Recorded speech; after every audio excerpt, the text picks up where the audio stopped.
Purpose of this video is to illustrate how we do virtual backgrounds. This image of Brandy is the one that we're going to use, and we're going to put it into an application called ON1. The first thing we're going to do is edit the image from a cosmetic standpoint. So we're putting it into this application called Perfect Portrait I should say. And as you can see, we're going through here and we're applying a variety of different retouching techniques. We're cleaning up a few lines here and there. She's got great skin, but just doing a little bit to enhance it, and you can kind of see what it looks like. There's the before, and here's what it looks like after. Not a huge change, but it just takes away a little bit of the roughness. Then we're going to go over to something called Perfect Effects, and we're going to apply an effect called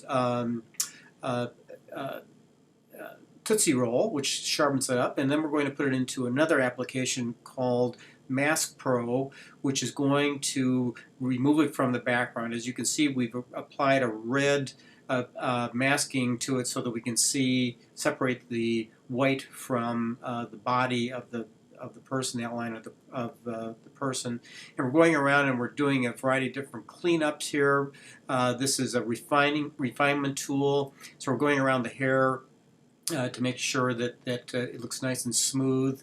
And so we just go over it a few times like that, like that. And then we're going to do some color selecting. So we're selecting a variety of different color tones on her skin, her hair, the clothes that she's wearing. And we're also selecting the background, which is primarily white or various shades of white. We use a tool called a magic brush to go through and select the colors that we want to keep and to remove the colors that we don't want. And as you can see, there's a little bit showing through on the edges of her jacket. We're going to do some cleanup here as we go along. But right now we're just going along the edge, going down her arm and back and forth, up and down her body, even to areas in the lower part of her body that we probably won't use, but we're just going to get it all cleaned up. That way, at any point in the future, should we need to use a fairly wide open image of her showing most of her body, we've got all that information has been already edited. So we're just going out along the edges of the, using the Perfect magic tool to go around. Then we're going to use the brush tool, and we're going to actually reverse it, or invert it I should say, and we're going around the edges to bring back some of the color information in the edges of her jacket so it doesn't show through, so the background doesn't show through. And you can see there's just a little bit left there, and we're just going to color that out with the masking brush. And we'll just take a look at it here real quick, and we can see there's just a little bit of edging there that we need to clean up, so we're going to just use the magic brush and clean that up. We're also going to use something called the chisel tool and go around edges of her body and her clothing, just to take away some of the edges that might be there that we can't see. And we're just going to take another look at it here. It looks pretty good. We're just going to clean that up on the top of her head and take a look at it again. It looks pretty good. Just going to do a little bit more around the edges of that hair, and that's what it looks like. So we are processing that through, and we're now into we've taken it out of Lightroom and into Photoshop, where we're going to put her into the background. As you can see, we had this image of the background that we're going to use with a person in there, so we know kind of from a scale standpoint how big she should be in the background, or I should say in this frame. So we're just going to reduce her and maybe just refine it just a little bit more here.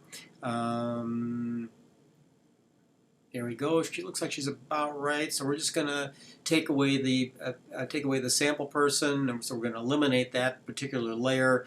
And there she is. We're going to move her around a little bit just to adjust her to different areas in the frame.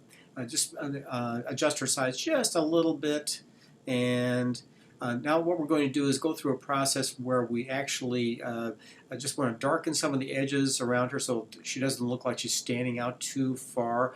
And the same thing we're actually going to do in terms of using blur. So we're going to Gaussian blur, and we're just going to bring that back, and she's just a little blurry on the edges, but we're just going to reverse the or invert the mask, go around the edges, just make her just a little bit of a blur on the edges of her body, so again she doesn't look too sharp against the background.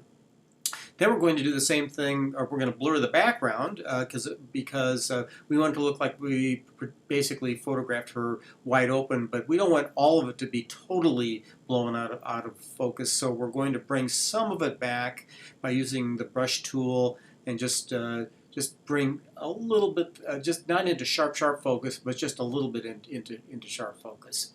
We're going to save that file so just in case we need it for any other purposes, and then we're going to go ahead and crop it to an 8:10, and so we're just kind of adjusting that a little bit, and that looks about right. We're going to save that cropping, and we're going to compare it to a sample here. This is one that we had actually shot on location, and here is the final image, and there we go. It's all done. Thanks for watching.